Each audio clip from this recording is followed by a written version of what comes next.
Dia faly miarabantsika rehetra indray mianaran'ny tompo a eo nampifaliana orenan'ny Paska. Manamafy a ny fiarabanantsika rehetra natratran'ny Paska dia mankairy antsika rehetra ihany koa miatrika ny fotoana rehetra ao anatin'izao fotoan-tsaroka izao, mankahery antsika mba ho tafita amin'ny zavatsarotra rehetra mahazo antsika miaraka amin'ny fandresen'i Jesosy Kristy Tompo. Dia misaotra antsika mihaona finaritra amin'ny alalan'ny mofinaina androany. Ny mahazatra antsika amin'ny fiangonana moa zany a satria isaky ny talata, ny lakamisy a dia misy ny maraim-baovao noho ny fotoana tsy azo nandroatra zany dia tsy misy zany fa anio kosa dia izahantsika mba hiaraha-miombona izany maraim-baovao zany. Mety tsy maraim-baovao intsony satria atoandro, efa atoandro zao, mety ho harivam-baovao sy alim-baovao ary tsy manino zany fa miombontsika amin'ny alalan'ny tenin'Andriamanitra ifankaherezana sy ifampirariana soa. Ka dia hoentina amintsika anio a ny mofinaina maraim-baovao a tahaka fanaontsika hatramin'izay. Dia ny amin'ny lakamisy koa misy koa tahak'izay raha sitrapon'Andriamanitra moa zany a mety hisy ihany koa ny rahampitso a mba ho fanamafisana ny fotoam-pifoazana toy ny mahazatra antsika hatramin'izay. Mialohan'ny hamakina ny mofinaina voalahatra androany a dia raha hivavaka isika. Andriamanitra o rainay misaotra anao amin'ny alalan'i Jesosy zay fa manome anay indray ty maraina vaovao ty sy ny teninao ianao mba azonay mivelona ao amin'i Jesosy Kristy Tompo raha efa naharesy izao tontolo izao. Avelao miriko ay rehetra Tompo ary mamindrafo aminay. Raiso zahay ao anatrehanao a handre ny teninao raha vakiny zany dia ny fahazavanao Andriamanitra ny fiainana be dia be aminao Jesosy hitoetra ty anatinay handraisanay zany teny zany. Ny fanahy masina no irianay hitari-dalana sy hanazavanay amin'izany amin'ny anaran'i Jesosy Kristy Tompo. Amen. Dia vakina amintsika izao ny mofinaina izay voalahatra androany a ny Hebreo 5 ny andiny ny 7 hatramin'ny 10. Amin'ny anaran'i Jesosy Kristy Tompo manao hoe: tamin'ny andro ny nofiny raha nanao fivavahana sy fangatahana hanomban'ny fitarainana mafy sy ny ranomasobe tamin'izay nahavonjy azy tamin'ny fahafatesana izy, sady voahaino noho ny fahatahorana an'Andriamanitra, dia nianatra fanarahana tamin'izay fahoriana netiny izy na dia zanaka aza. Ary rehefa natao tanteraka izy dia tonga loharanon'ny famonjena mandrakizay ho an'izay rehetra manaraka azy, fa notonon'Andriamanitra hoe mpisorona be araka ny fanaon'i Melkizedeka. Amen. Ilay masino manamasinanay amin'ny fahamarinana, ny teninao no fahamarinana. Amen. Dia ny andiny ny 9 amin'ilay Hebreo 5 teo no raisintsika ho fifankaherezana anio ry havana ary ho fampaherezana antsika ihany koa miatrika ny zavatsarotra rehetra amin'izao fotoana ankehitriny izao. Ilay andiny ny 9 dia manao hoe amin'ny anaran'ny Tompo dia nianatra fanarahana tamin'izay fahoriana netiny izy na dia zanaka azy. Avy amin'ny teny no anatsoantsika ny lesona manao hoe ilaina ny fahoriana. Ohatra ny hafahafa aminao zany hoe ilaina ny fahoriana indrindra amin'izao andro sarotra izao, nefa araka ny tenin'Andriamanitra dia tsy fanakiviana zany na fampiamorana anao amin'ny finoana fa tena fampaherezana mihitsiny a azontsika mandroso. Misimisy kokoa ao anatin'ny ady sarotra izay atrehantsika ankehitriny. Omeny ny tenin'Andriamanitra antsika zany a dia raisina ho fankaherezana ho antsika rehetra. Nianatra fanarahana tamin'ny fahoriana netiny izy na dia zanaka azy. Tsy maintsy misy zany ny fahoriana, ary raha tsy maintsy misy ny fahoriana, tsy maintsy ilaina zany ny fahoriana. Inona no ilana ny fahoriana eo amin'ny fiainana? Eo amin'io andinina eo ihany ahitantsika ny valina, tsy lavitra akory. Zao ny voalaza zao ny hoe ny ilana ny fahoriana dia anarana fanarahana, dia ny fanarahana na ny fankatoavana an'Andriamanitra amin'ny zavatra rehetra. Raha tsy misy fahoriana zany dia tsy mety ahay, tsy mety ahay ankatoan'Andriamanitra ny milo.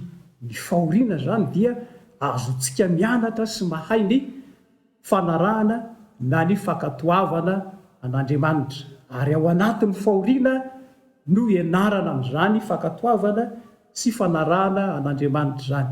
Ny fahoriana zany dia toy ny sekoly anankiray ianarana sy ahaizana ny fankatoavana an'Andriamanitra. Jesosy Kristy moa zany no voatonta eto hoe zanaka. satria zanaka no lazainy eto ny zanaka rehefa nambaran'andriamanitra ry amin'ny andininy fahadimy ilay izy manao hoe zanako ianao izao no miteraka anao androany. Ny maha izy azy ny zanak'andriamanitra zany zao dia mianatra ary ny zanak'andriamanitra dia nampidiriny mianatra tetỳ amin'izao tontolo zao dia mamela fianarana ho an'izao tontolo zao koa izy mba hanarahany izao tontolo zao ny diany. Rehefa mandinika ianao dia zao no hita ny fiainan'i Jesosy Kristy hatramin'ny fahaterahany ka hatramin'ny fahafatesany dia hitantsika fa fahoriana avokoa. Manarak'izay koa ny fiainan'i Jesosy Kristy hatramin'ny fahaterahany ka hatramin'ny fahafatesany dia fankatoavana an'Andriamanitra avokoa. Dia araka ny amafy ny fahoriana ny atra teo aminy zany koa vao maika nanamafy ny fankatoavany an'Andriamanitra. Ary araka ny nankatoavana an'Andriamanitra dia voalaza amin'ny andininy fahasivy manao hoe rehefa natao tanteraka izy dia tonga loharanon'ny famonjena mandrakizay. Rehefa fezina zany zao dia zao no azo ambara ry havana. Ny fahoriana dia ilaina satria ahaizana mankatoa an'Andriamanitra sy miazona ny famonjena izay efa natolotra tamin'ny alalan'i Jesosy Kristy. Io fahoriana io toy ny sekoly io.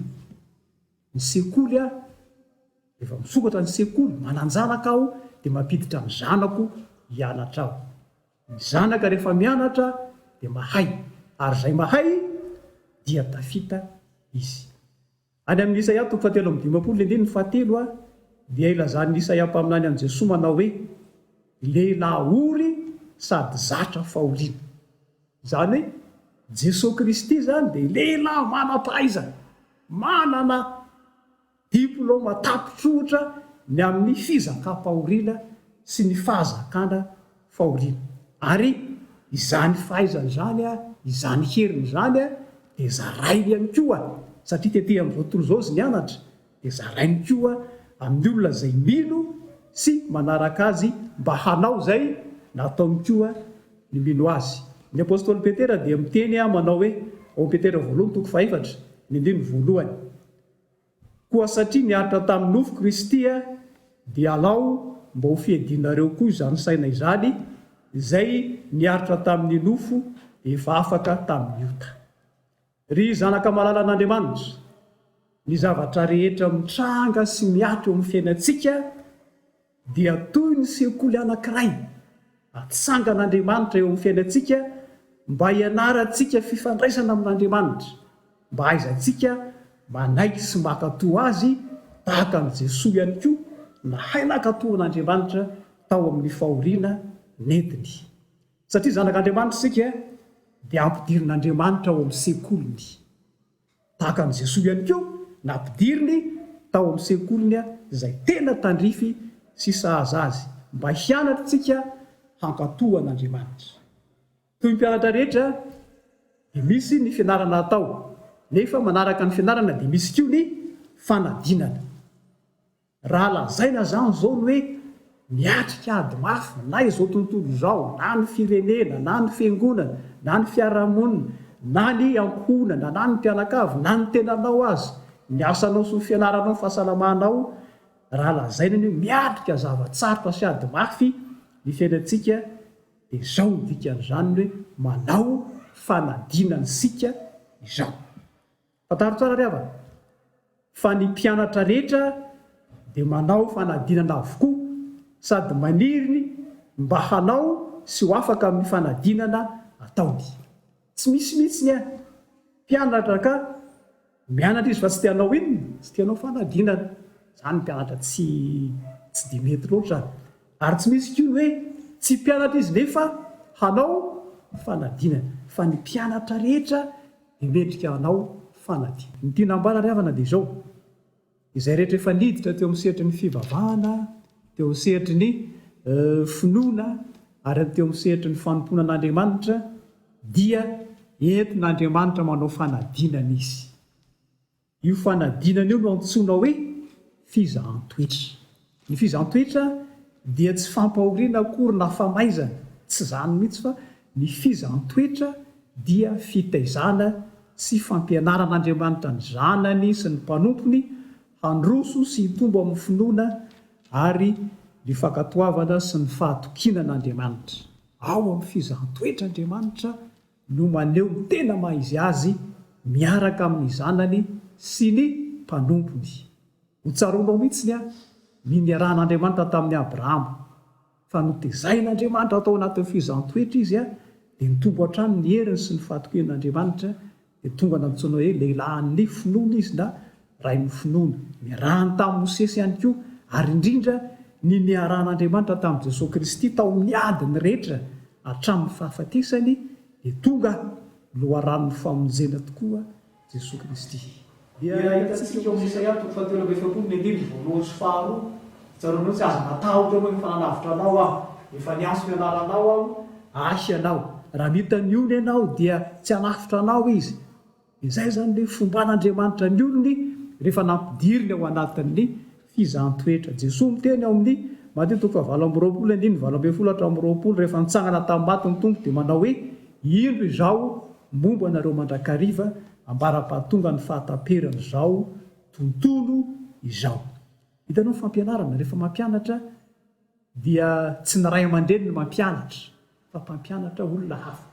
Fa ao amin'ny sekolony fahoriana kosa sekolony finoana dia Andriamanitra sy ny fanahy masina no mampianatra antsika ao. Noho izany tsy zavatra hanahirana raha miresaka ny hoe ilaina ny fahoriana eo amin'ny fiainana, fa tena Andriamanitra mihitsy no mampianatra antsika, ny fanahy masina no mitarika antsika ka tsy mamela antsika ho resy na hevitra, fa ny ho tafita eo amin'ny ady sarotra no kendren'Andriamanitra ao anatin'izany fampianarany ny zanany sy ny mpanompony izany. Dia mba ho tahaka an'i Jesosy Kristy ianao, miatrika ny ady sarotra ity, ilaina ny fahoriana dia ahazonao mianatra sy mahay ny fankatoavana an'Andriamanitra, ary zahay mahay mankatoa an'Andriamanitra dia mahazona ny famonjena ka ho tafita na amin'ny sarotra na amin'ny mora ahazo ny famonjen'Andriamanitra amin'ny alalan'i Jesosy Kristy Tompo.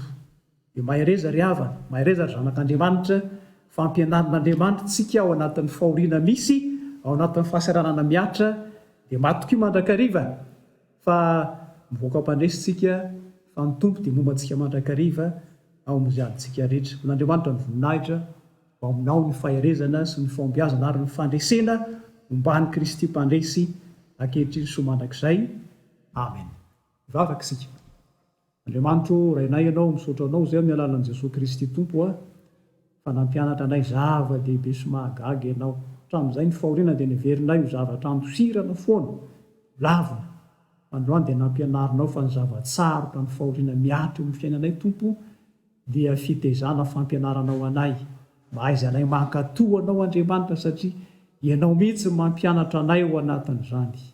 Dia misaotra fa nomenao marika sy modely tsara indrindra ho anay Jesosy, ilay fiainam-pahoriana ary fiainam-pankatoavana no naseho teo aminy ary azonay izany Tompo, mampianaranay hankatoa anao amin'ny zavatra rehetra miseho, fa ny fahaizanay mankatoa anao Andriamanitra, ny fahaizanay matoky an'i Jesosy ao amin'ny fahoriana entinay ety an-tany amin'ny ady sarotra rehetra dia ahazonay fahombiazana. Raha misy mahatsiaro tena miferinaina mihitsy noho ny fianton'ny asa sy ny fianarana sy izay fandraharahana samihafa, Tompo aoka ianao hiantoka ary aoka hatoky anao izy, fa Andriamanitra mahay ny zavatra rehetra ianao, azonao alamina avokoa reny. Aoka tsy hitebiteby na akory izay, fa manana anao Andriamanitra ray, manana an'i Jesosy Kristy Tompo, ary manana ny fanahy masina mpitari-dalana mahay feno fahendrena, ampy anoritsaina anay amin'ny zavatra rehetra ka hampandresy anay amin'izany. Da io izay marary mba ho sitrana hatrany Tompo izay mila ho kiva mpaherezo ny fiainan'ny mpianakavy, ny fiainan'ny zanakao, ny mpianatra rehetra dia apetraka eo am-pelatananao, indrindra ny fiainan'ny fiangonana, ny fiainan'ny firenena, ny fiainan'izao tontolo izao izay miatrika nyity aretiny ity. Aoka samy ahitodika amin'Andriamanitra izahay fa ao amin'Andriamanitra irery ihany no misy ny fahombiazana sy ny fandresena no Kristy naharesy izao tontolo izao. Angatanay izany vavaka izany amin'ny anaran'i Jesosy Kristy Tomponay. ary ho tanteraka aminay koany izao tsodrano izay tononona sy atolotra amin'ny anaran' Jesosy Kristy tompona izao manao hoe: Andriamanitra ny fahasoavana rehetra izay efa niantso anareo any amin'ny voninahiny mandrakizay amin'i Kristy, efa miaritra fahoriana vetivety ianareo, dia izy no hatanteraka sy ampiorina ary ampitoetra anareo. Ho azy anie ny fanjakana mandrakizay. Amen. Eo an'Andriamanitra irery ihany ny voninahitra, amin'ny anaran'ny Ray sy ny Zanaka ary ny Fanahy Masina. Amen.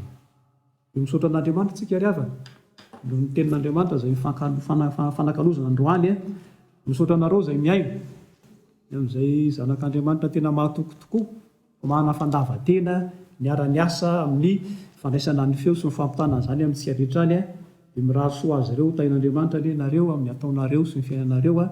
Makasitraka maka-tenina dia rapitsika mino indray voninahitr'Andriamanitra ny ataontsika mba ireza ry havana ho tain'ny tompo any antsika rehetra. Mandratoana indrindra.